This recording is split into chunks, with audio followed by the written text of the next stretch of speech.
আসসালামু আলাইকুম। SSC 2025 batch, সামনে তোমাদের গণিত পরীক্ষা।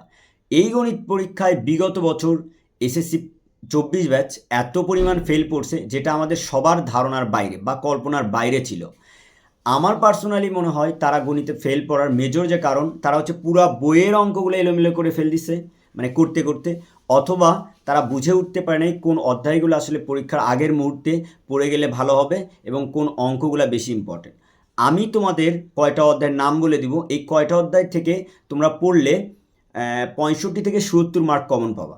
সো আমি আশা করতেছি এগুলো যদি কমপ্লিট করতে পারো তোমরা পরীক্ষার আগের মুহূর্তে, পরীক্ষা ইনশাল্লাহ ফুল অ্যান্সার করতে পারবা। সো আর কথা না বাড়ায় আমরা অধ্যায়গুলো নাম বলে দিই।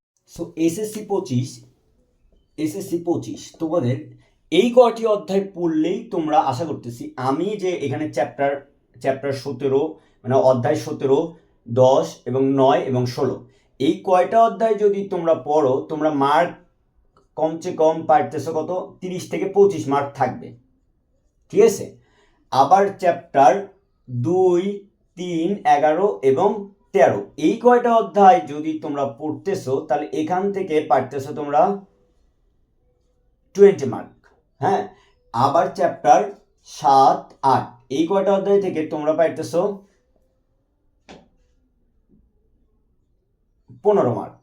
তো 15 অথবা 10, এইভাবে অ্যাভারেজ যদি আমি হিসাব করি, দেখা যাচ্ছে যে 65 এর 70 মার্ক তোমরা এই কটা অধ্যায় থেকে কমন পাচ্ছ। সো আমরা এখন যেটা বুঝতে পারি না, সেটা এই অধ্যায়গুলার কোনগুলো ম্যাথ ইম্পর্টেন্ট, কোনগুলো সৃজনশীল ইম্পর্টেন্ট আমরা বুঝি না। সো আমাদের হোয়াটসঅ্যাপ গ্রুপে তোমরা পেয়ে যাচ্ছ সম্পূর্ণ অধ্যায়ের সৃজনশীল সিকিউ প্রশ্ন প্লাস সম্পূর্ণ অধ্যায় কোন ম্যাথগুলো বেশি ইম্পর্টেন্স সেগুলো পাচ্ছ।